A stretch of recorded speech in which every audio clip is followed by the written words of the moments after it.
So, ladies and gentlemen, our special guest tonight is a gentleman with a very long, distinguished career in the sport of cricket.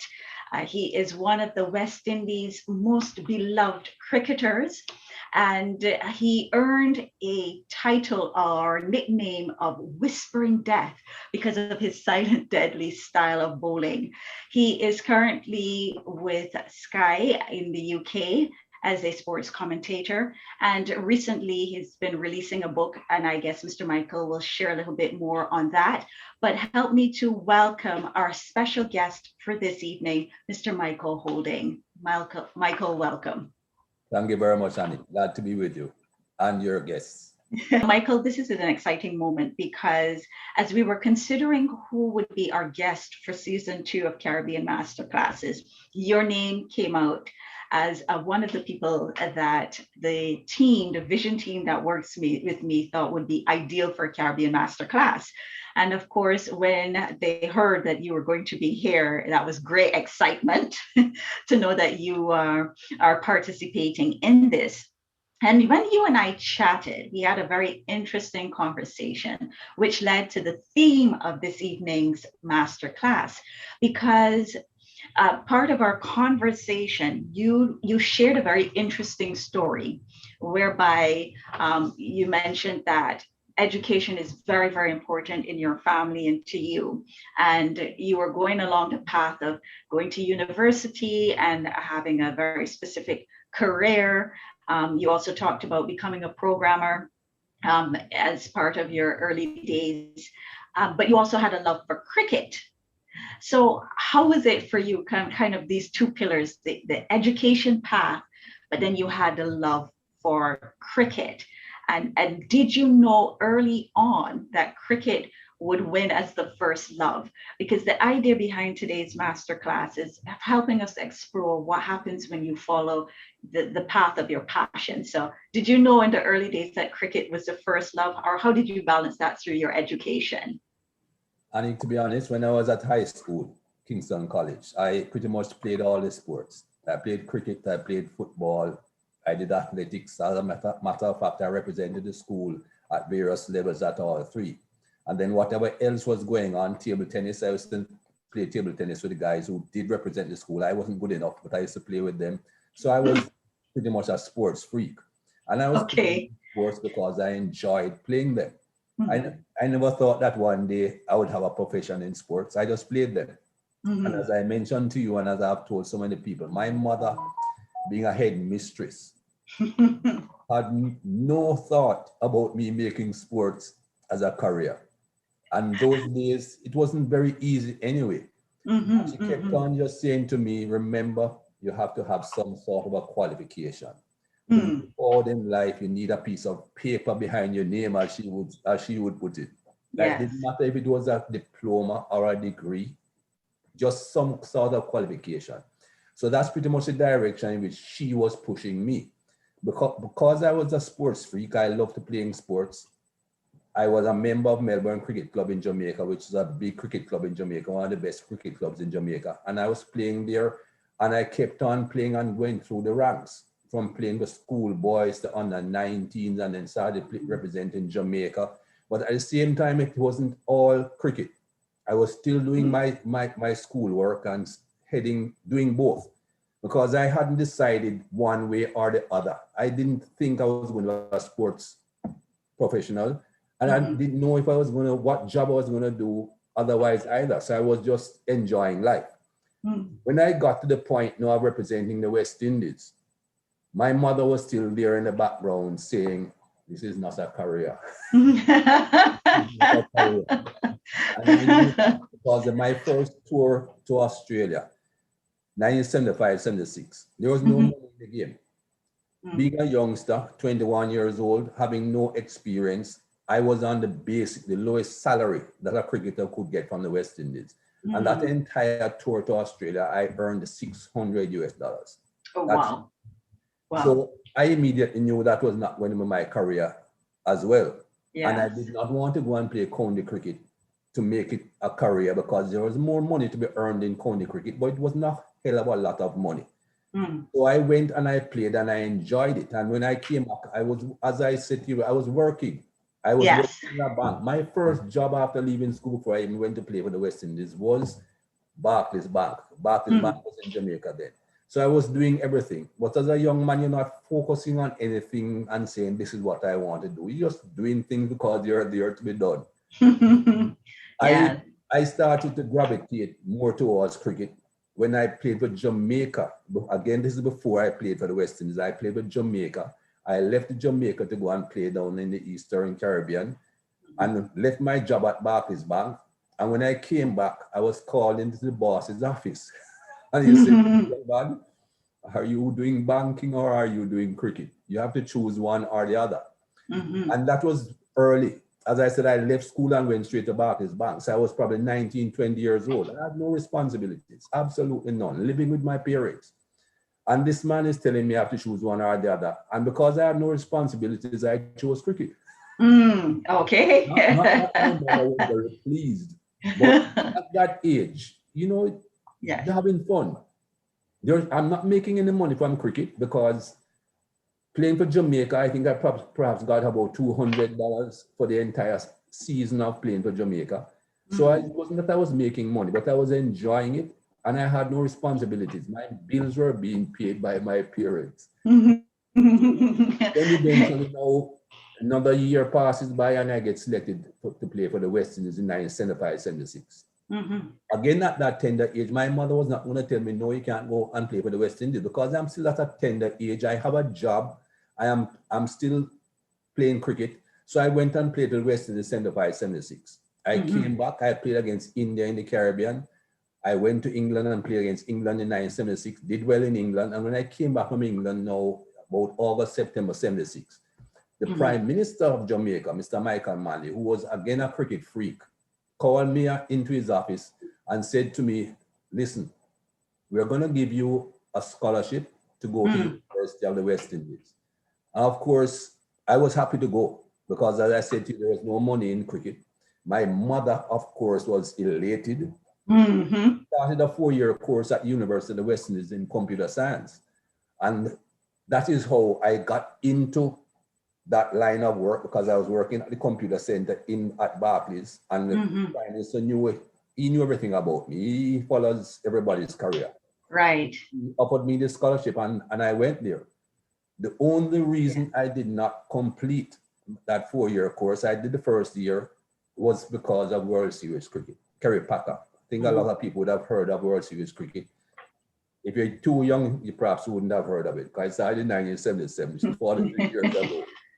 Kerry Packer came along and started paying cricketers serious money in those days. It's chicken feed now when you think of what the guys are earning from IPL and the different 2020 leagues. But in those days, remember 75, 76, I went to Australia and earned $600. 77, 78, which is the first year of World Series cricket.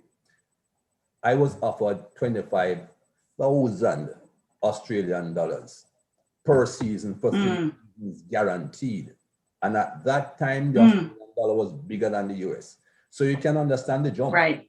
$600 to Yes. 25,000 for the same amount of cricket, and you're guaranteed 3 years. So obviously, I left Yes. but she understood because of the amount of money that the man was paid. Yeah. And you actually raised some very interesting things, Sarah. So first of all, when you talk about the difference in incentive to play cricket, and you have a lot of people, young people with so much talent these days in sport. I see now how important the incentives are do you even think it's from a government level to really incentivize for the development of a lot of the sport within the Caribbean, and just taking it from your own experience in cricket? It is difficult for the government because I understand a government's position around the Caribbean. If you look at the various Caribbean islands, it's difficult for the government to say they're going to pump a lot of money into sport when you have people that can't find hospital beds because when they are sick, they can't find the right medicines. Then the education system is not exactly what you'd like it to be. And those are the priorities for governments. Yes, they want to get involved in sport as much as they can. And I think they put in a fair amount of infrastructure to a degree around the various islands. But they can't keep pumping money at sport, because the well-being of the people themselves is a lot more important than them putting money in sport. Yes, everybody enjoys sport. Whenever the West Indies does well, or anybody from any particular island does well, people on that island, the people from the region are uplifted. But I can understand the government realizing that they can't just keep on throwing money at sport. And what do you think we should do then as communities to support sport? Because not everybody from a education perspective, that's going to be something they will succeed in, but they might succeed in track, they might succeed in field, they might succeed in cricket. It gives them an opportunity to travel, to earn something, and to feel successful in the community if they don't do certain paths. So how do we as a community support our budding sportsmen and sportswomen? It's down to the different sporting organizations, Annie. Whether it's the cricket board or the football association or the tennis association or whatever, the sporting organizations have got to make sure that their sports are run properly, they are transparent, and they promote their sports so that sponsors come along. That is how you get money into sport, from sponsorship. If you are promoting your sport well, if you are running your sport transparently, and sponsors say to themselves, hey, this looks like something I want to be associated with. Let me put some money towards this association or towards this particular sport, because they are heading somewhere. That is how you get money into sport, because without sponsors, you're going absolutely nowhere. The biggest sport in the world, anywhere you go, the NFL in America, the English Premier League in the UK, sorry, they have got to have sponsors, because that is where the money is going to come from. People through the gates, that's nothing. Yes, you have to charge the people to come in through the gate, but that is not going to, that's a drop in the bucket as far as the money that the sport needs is concerned. So it's down to the associations to run their sport properly. When people see that they are running their sports properly and they are transparent, then you see people gravitating towards it and sponsors coming along. Yeah. So it's interesting too, because then it does speak to how we further develop, especially in our islands, a sport like cricket. And recently, I think last week, I was in a very interesting conversation, because there were a couple of young people who were very interested in cricket. And somebody was saying, well, where's cricket in the place of world of sport today? And they were like, I feel like cricket's going down, or, so it started this debate, amongst the people who were in that group as to what is the state of cricket in the Caribbean. Well, cricket in the Caribbean is not what it used to be. I'll admit that, but that is because of the situation that we have come to face in the world where cricket is concerned. All these 2020 leagues around the world, that is where youngsters are gravitating to now. That is where they want to be playing, because that is where all the big money is.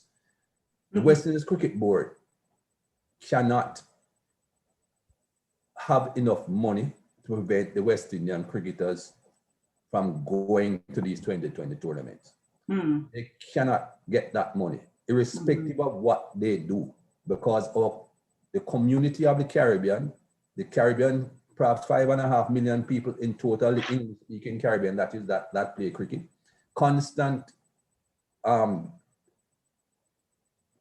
people constantly leaving the Caribbean, so the community isn't growing. We have no Caribbean companies. Can you imagine that? We have no Caribbean companies that you can approach and say, come and sponsor cricket or come and sponsor the West Indies team. Because every island have their own company. Like beer, Jamaica has Red Stripe, Barbados has Banks, Trinidad has St. Vincent has Carriacou, everybody has their own company. So it is not feasible to approach a company in the Caribbean to say, give us some money. So the Western Cricket Board will never have enough money to tell their cricketers, stay home. Right. Once you find our cricketers departing our shores and going and playing in the IPL and the Big Bash and the Bangladesh League and whatever, that's going to deplete our stocks, deplete the quality of the people that we are putting forward to play test cricket, because that is how people are really judged. That is how nations are judged. Or you might have a 2020 World Cup, but who remembers who won the last 2020 World Cup? You remember test series and you remember rankings of test teams. And that is how nations build themselves. The individuals build themselves from 2020 because there is so much money associated with it. And they can make a fantastic living from it. And I have no problems with them wanting to make a living, because that is what puts bread on the table. Yes. So whatever they can do to make the best living that they can, you have to allow them to do.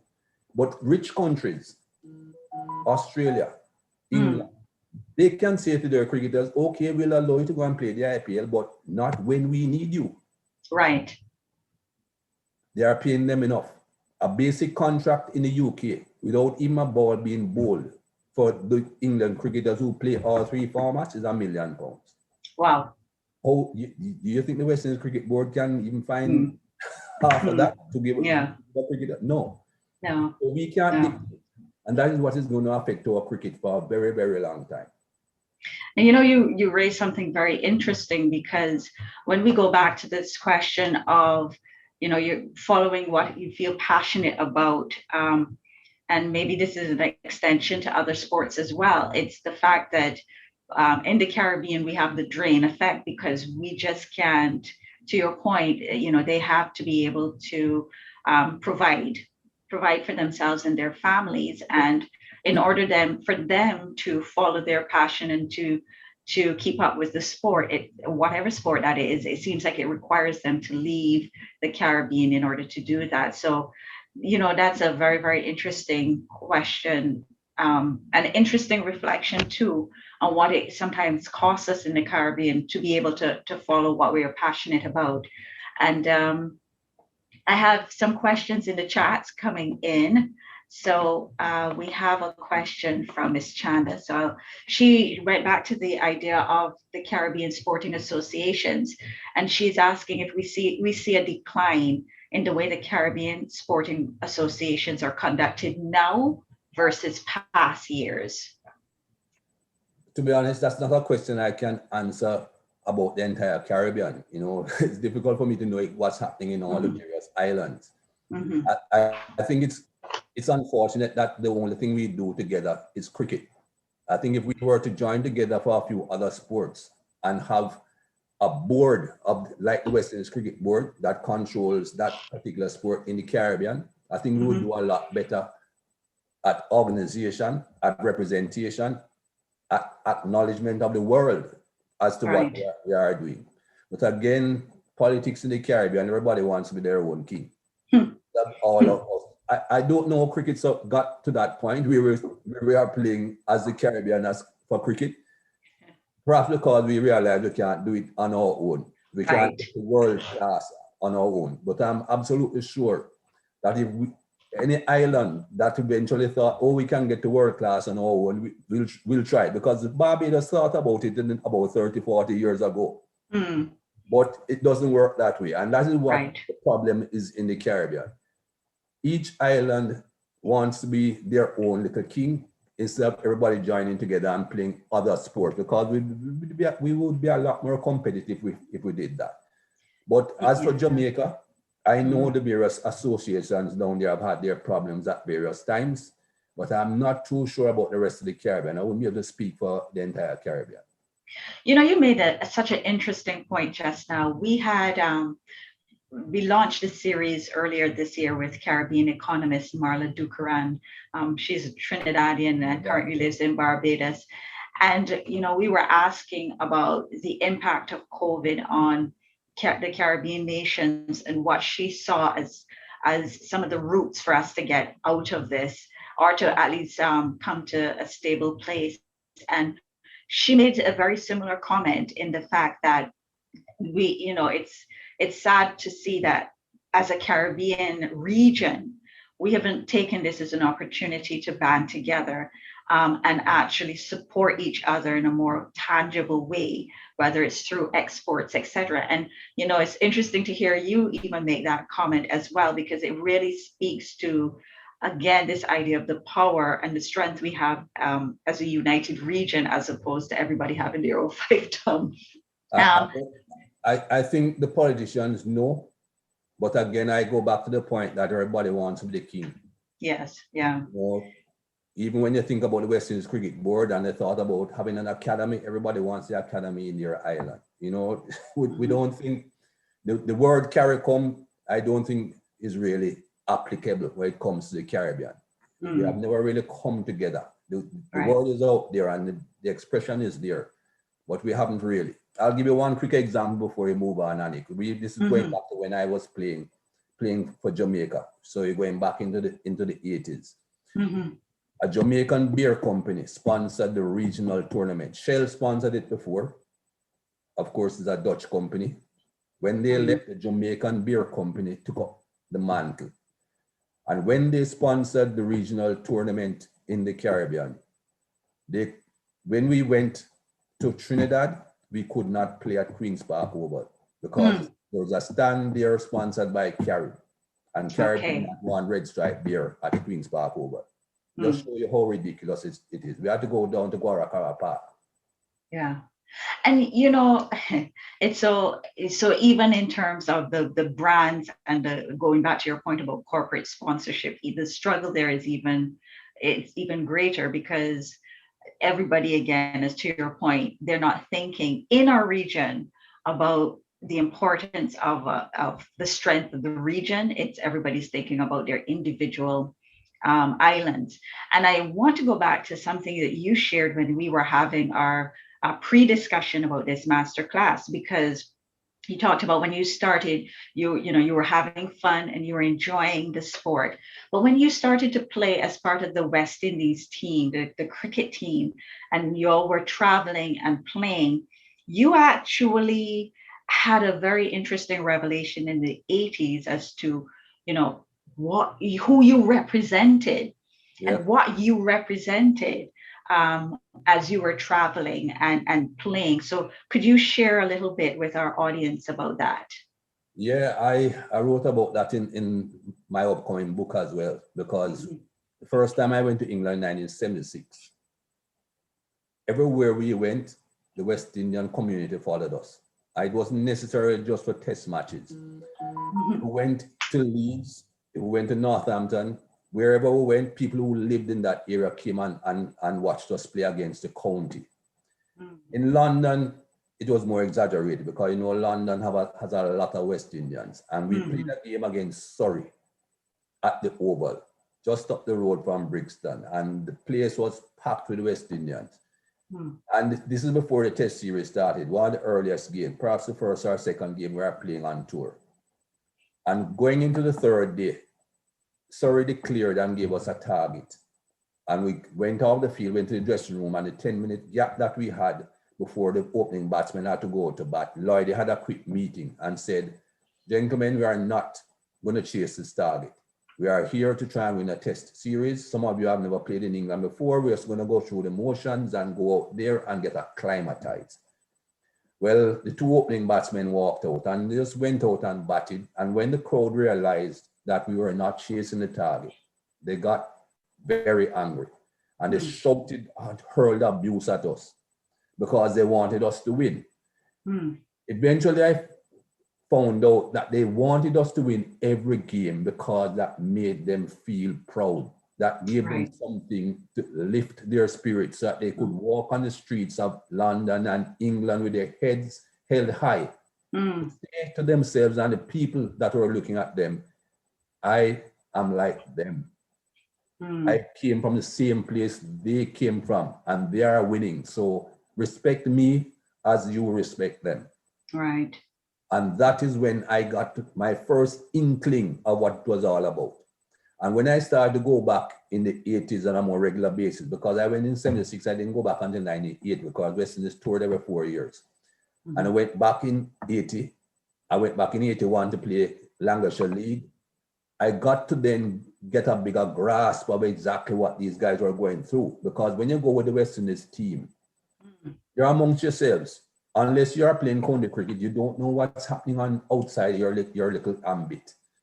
When I went back more on a regular basis and I saw what these guys were going through, I got to understand even more. I remember standing up on the road outside of Lords with a bunch of West Indians.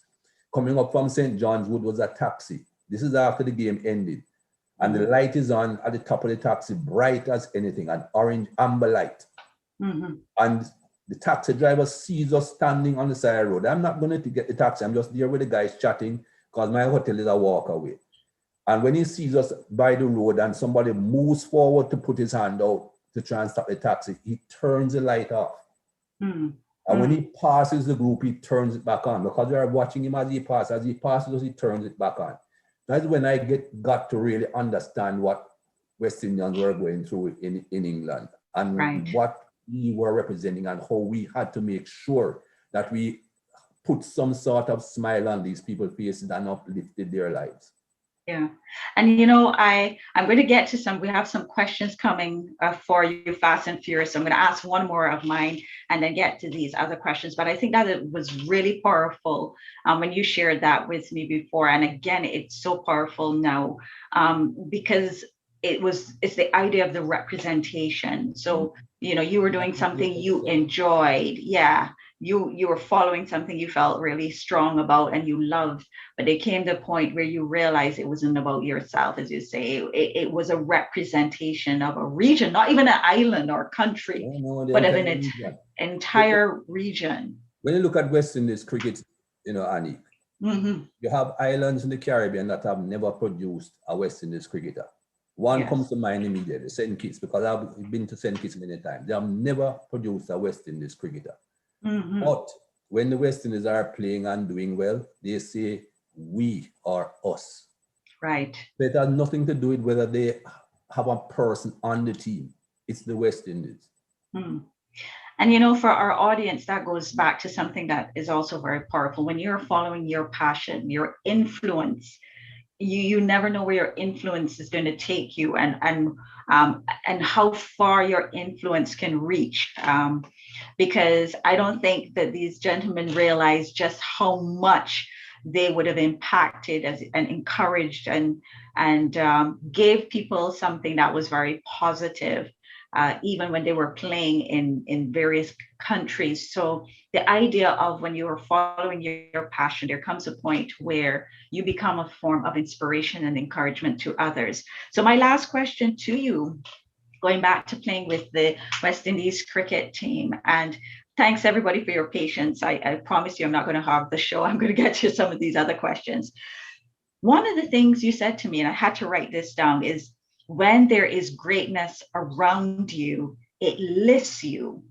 And you felt that that's how it was for you playing with some of those other great West Indian cricketers, that you were just surrounded by greatness and it lifted you. And it will lend itself to something that Stephen Murray has as a question. So what was key for you being part of the team and playing with the West Indies team with all that greatness around you? Two things. One, not letting the team down, because as I said, you have a lot of great people around you, and it's a team. Two individuals aren't going to win you that test match or series. Yes, you might have a brilliant performance from an individual, yes, but still, it's still a team.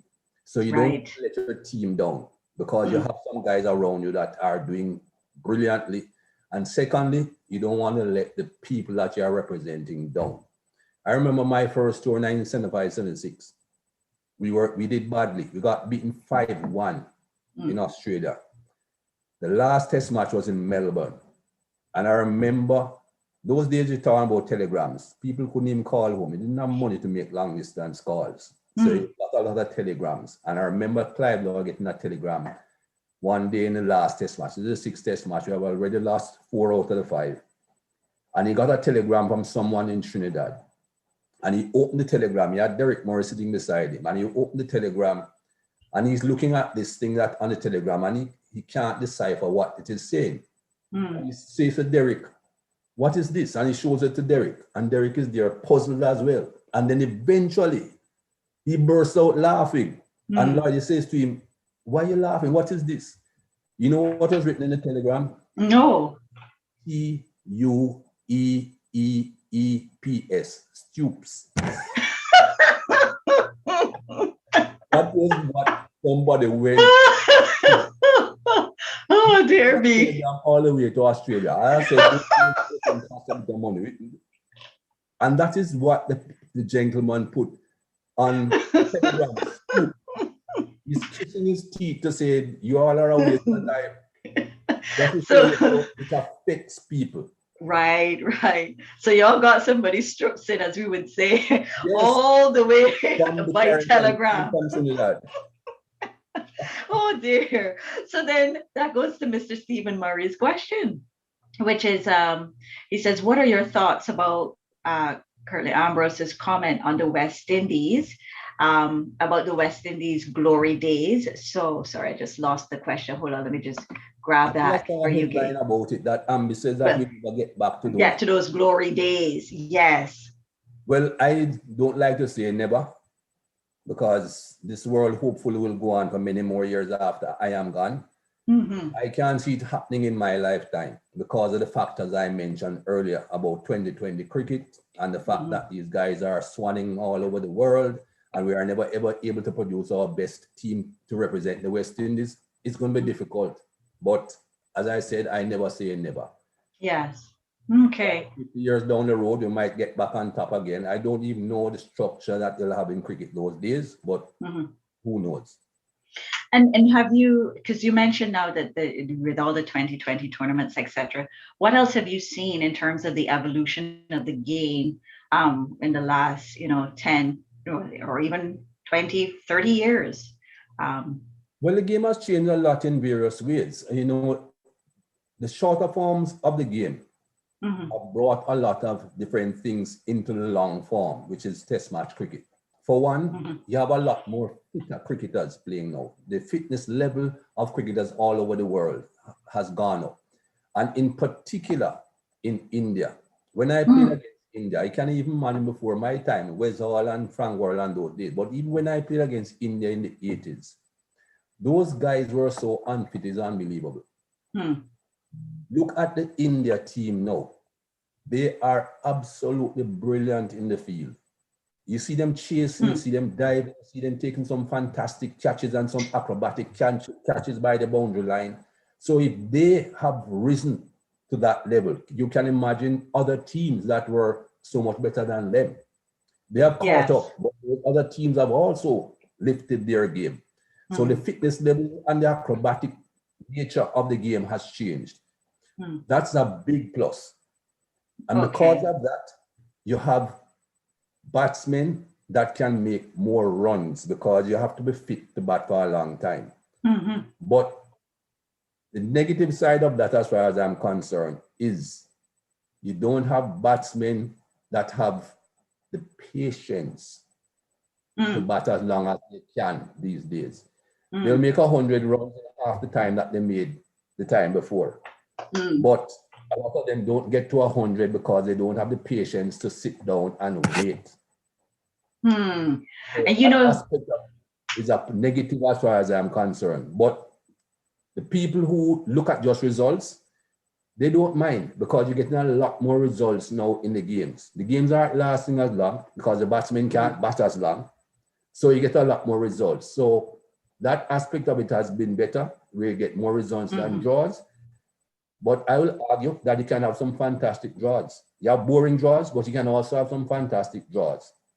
And you don't need to get a result every game for the game to be good.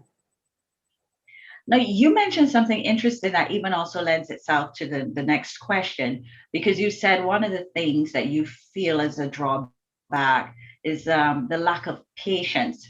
And so the question was asked, what are the skills that you learn in cricket that are skills that you could translate just generally in the world today? So, and you just talked about the fact that it's a batsman is this idea of the patience in the game. So if you want to share some more on the type of skills coming out of cricket that's applicable. Well, again, we have two different forms of the game now. The long form test match cricket, that builds character. When you're playing something over 5 days, you're not going to get up every morning and feel on top of the world. Because over 5 days, the way you feel as a person, even if you're not playing a sport, alters. But every day you go out there, you have got to lift yourself, you have got to motivate yourself because you are representing a team and a nation. Right. The shorter form of the game, as far as I'm concerned, that doesn't build character. You go out there with 20 overs and you come back in and you win or you lose, and next day you're doing the same thing again, another 20 overs. But the long form of the game teaches you about teamwork and builds character. Okay, so I have got that: patience, teamwork, and building character. So for all those people who kind of look down at sports, it's just a constant reminder that there's so much discipline that you can learn in sports that's applied just generally. So thanks for that question. One quick one. Sure. I would venture to say that if more politicians were sportsmen, we would have a better world. Yes, we should encourage them to play some sports. I agree with you there. When they were younger. I agree with you. I agree with you. We actually have someone from Canada, Farhan Malik, I hope I pronounced the name correctly, who's played the Under-19 World Cup and is looking for opportunities, it says, in to maybe England or the Caribbean to get more experience. And that's interesting for me because they're looking for opportunities in the region, which is, as you say, our folk are trying to find opportunities outside the region. So are there real opportunities in the Caribbean for people to develop and kind of improve their stats? It's not easy. It's not very easy for people that are not from the Caribbean to go down to the Caribbean and to develop their game. Because if you're going to go down to the Caribbean, you would want to be playing for representative cricket. You'd want to be playing for one of the islands. And I'm not too sure is that easy for someone not from the Caribbean to go and play for an island in the Caribbean, unless they have Caribbean roots, their parents or someone, and I would think that should qualify them, even if they weren't born in the Caribbean. But this is not an easy route to take, because I know a few youngsters have tried it, English-born youngsters of Caribbean heritage. I even helped one of them to go down to Jamaica to play for Melbourne, but it didn't quite work out because it is not an easy thing to do, to leave your own country, to go to another country to play where you're not earning any money because there's no money in the game at domestic level. So it's a difficult task. It's not easy. Yeah. And, again, it goes back to the fact that one of the resilient characteristics of us in the Caribbean is with the desire to be able to improve your game, to get better at your craft. We recognize that very often it just means that we have to go away to do that. It's a shame, but until we get to that point, to be able to develop within the region, I suspect that's going to be continuing for a long time. So then what do you think is the future of Test cricket in the West Indies? And that question is coming from Anne. And then I have a question coming out of the UK that I think will be interesting for you. So what do you see as the future of Test cricket? I think Test cricket has been struggling in the Caribbean, and not just the Caribbean, other parts of the world for some time. I think it will continue to struggle because, again, of what I said earlier on about people wanting to play the shorter form of the game to make more money from the shortest form of the game and that sort of thing. And if you look at the test matches that are being played around the world now, not just the Caribbean, around the world, the crowds that you see in the stands and guests are getting smaller and smaller, irrespective of who is playing. Right. When I went to India first, the stands were full, even for state games. Or for test matches, if you get 15,000 people in the stands, you're getting a lot. When I went, you get 60, 70, 80,000 people at the blink of an eye. The only place that you see satisfactory crowds now are in England. And England are fortunate that they have small stands. The biggest ground in England holds probably perhaps 35,000 people. It's not too difficult to almost fill a stands of 35,000. But when you go to the bigger countries with the bigger stands and you have the same 35,000 people, it looks like nothing. Yeah. Companies, production companies, they will always want to produce cricket because there's always a market for it. But the television companies, the ones who are actually showing the cricket, they are not offering as much money for test matches now as they did years ago, because it's not as an attractive product as it once was. If the money going into the game at that level is decreasing, you can understand what it will do to the sport at that level. More and more money from production companies and television companies are going towards 2020 leagues and 2020 cricket all over the world. That is where the big money is. Yeah. And speaking about the UK, where you mentioned the fact that right now they're seeing the crowds, but of course that's because, as you said, the number of seats in the stands. We actually have a question from the UK. It's based on your famous interview in November 2020, and I think many people would have watched that because it's available on YouTube, etc., where you opened up about racism. And of course, last year, I think it was July last year. Sorry, wrong day. Yeah, but it was also a very pivotal time because it was at a time where in the US in particular, we were following the news about very specific cases, and you had actually opened up about racism. And the question here is that it says, you mentioned that our society, we have to look at how we can fix some of these issues. And the question here is, what can sports do to help make this happen? To be honest, I think it's bigger than sport. I think we have to look outside of sport. The people who run sport, the sporting organizations, they have to do whatever they can to make their sport as diverse as possible and to make it as open and acceptable to everyone as possible. Right. But that is not going to fix it. Society is what needs fixing. And governments and organizations are the ones who control society. Sport doesn't control society. And I'll give you an example to illustrate that. That person who asked that question is from the UK, so they may be aware of this. There are over 100 non-white footballers who have represented the United Kingdom, who have played for England, not just the entire United Kingdom. Over 100 non-white footballers have played for England. And they still have racism in football. They're still having problems in football. So it's not only a matter of getting your sport open and being diverse and being welcoming to everyone. It's the society, it's the people in the stands. They are from the society. They are the ones who come to the game, who go on social media and abuse people. And until you fix the society, we're going absolutely nowhere. And how do you fix it? Through education. Yeah. And that is what my book is about. My book doesn't have anything about cricket. My book is called Why We Kneel, How We Rise. It's all about racism and educating the world about racism, how it started, why it started, why it is continuously being perpetuated, and why people don't want to fix it. And until you can educate people about that, going nowhere. Yeah. So when is the book out? Publication date is 24th of June. So the 24th of June, you want to look out for the book. And it's interesting that that's where you're going to be focusing in terms of what you write. And that's based on some of your experiences, I am guessing, as you played cricket throughout the world, or talk about experiences. But this thing is based.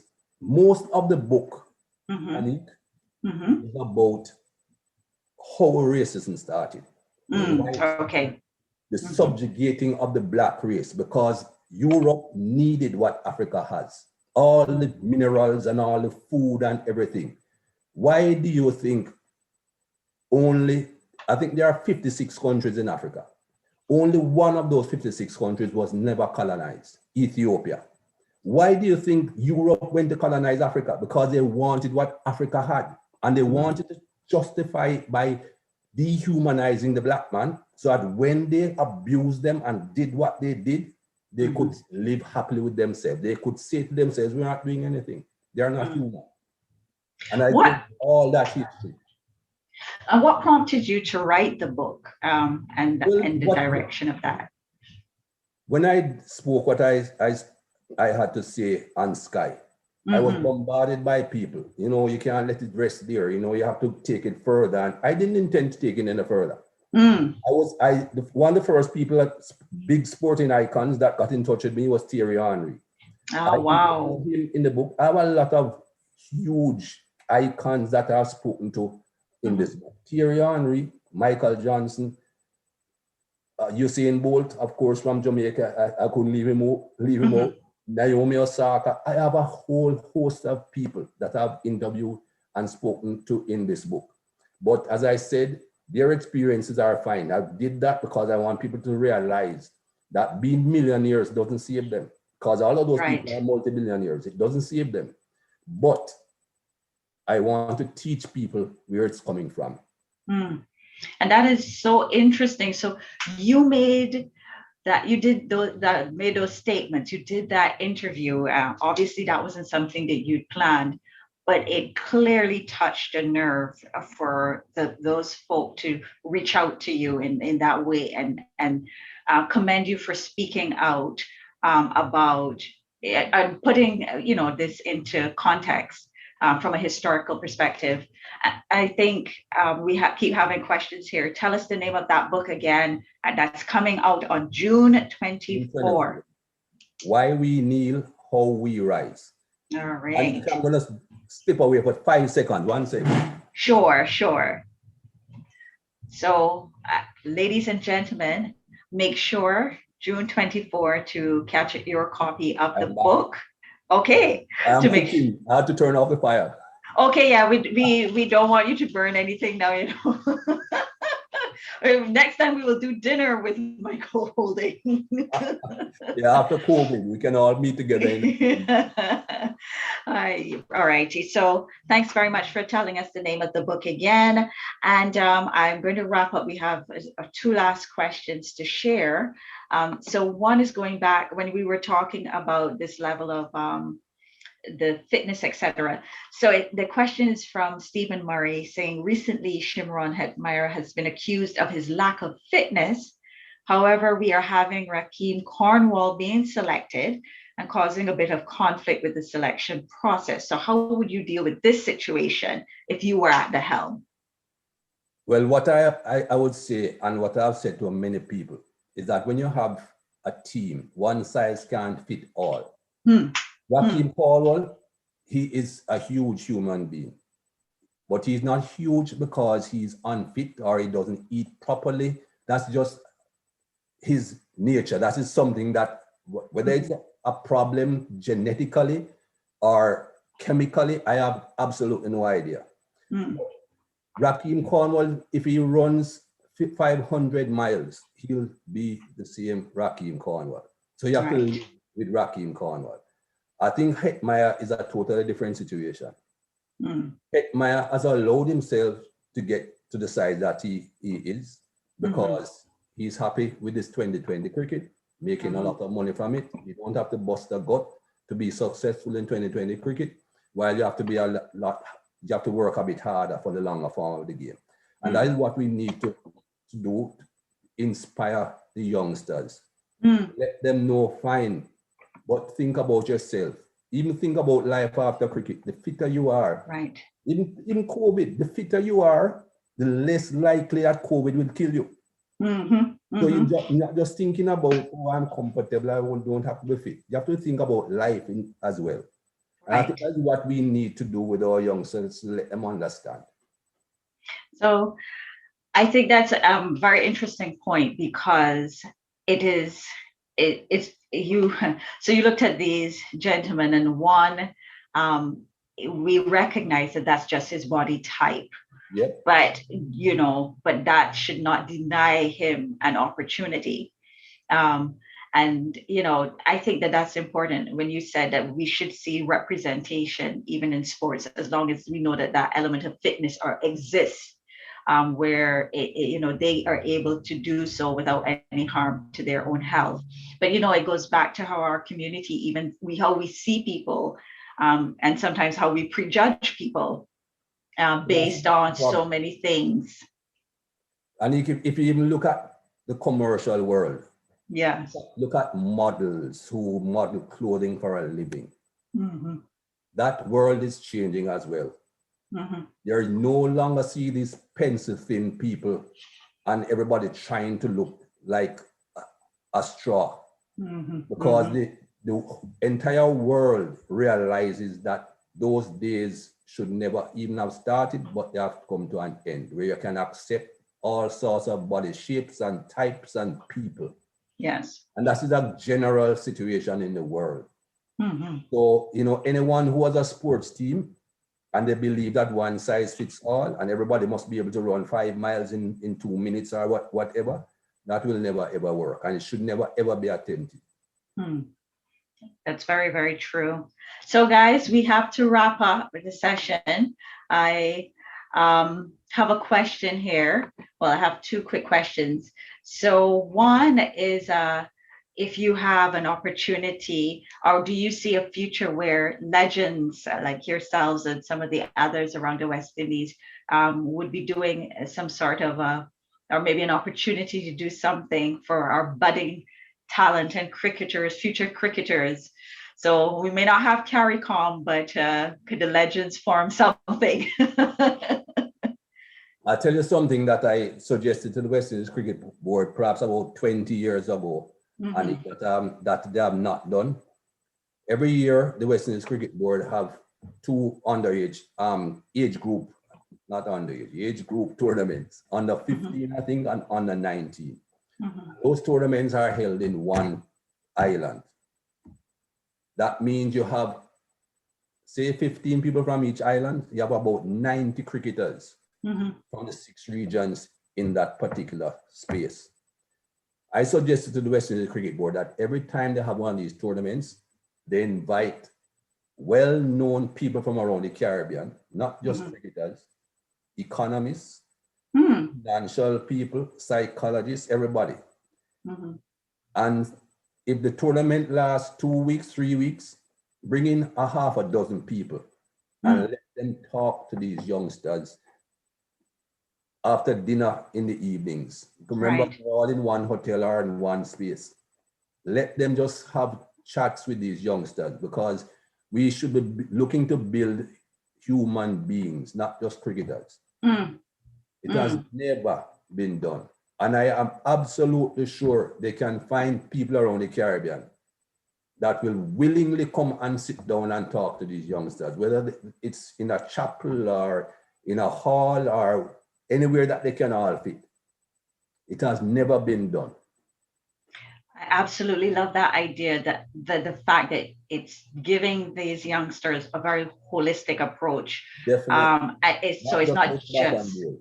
yes, not just that. And I think that sometimes that's what's missing from the development, even in sport in the Caribbean, where we are not looking at a holistic approach to our young people in the way that they're trained and developed. So, I really love that idea, and everybody who's here, sound the horns for that, to encourage that, because I think that is vital for the development of the sport and the development of our young people. So as we wrap up on this idea of following our passion and sometimes the choices we make, it's been great chatting with Mr. Michael Holding. Michael, it's been fantastic to have you, and to hear, and to hear about your experiences, because you were very fortunate in terms of your path, whether it's through the studies and your academic studies, right through to being able to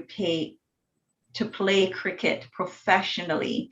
But what I also appreciate is that in your journey, you began to understand you were surrounded by greatness, so that helped you to level up in terms of your game, but also it helped you to understand that you're in following this love and this passion, that you were actually representing a region, and that required so much more than just playing cricket. It took a whole different mindset for you, in terms of how you approached it. So I want to say that this will be interesting to end then our last question, because your mom reluctantly at first, maybe she saw you going ahead with that cricket career, because very often it's our parents, their path, and then our path.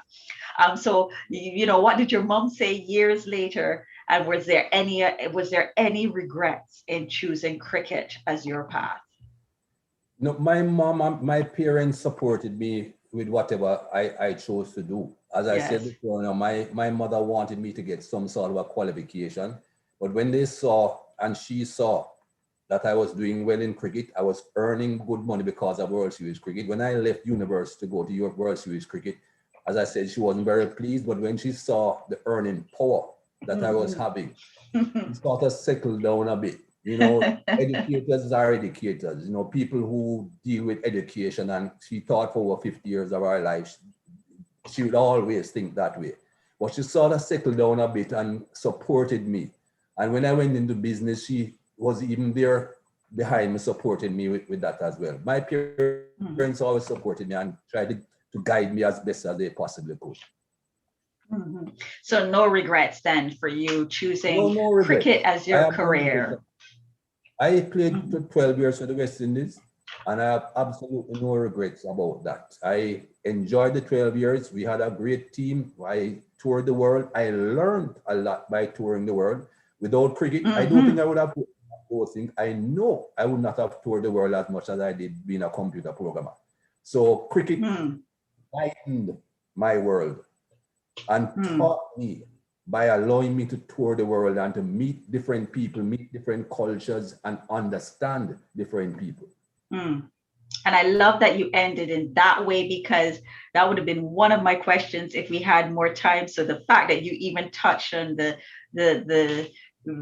fact that cricket gave you an education that was beyond anything that you would have had if you were a programmer, a computer programmer, or working in the bank. Yeah.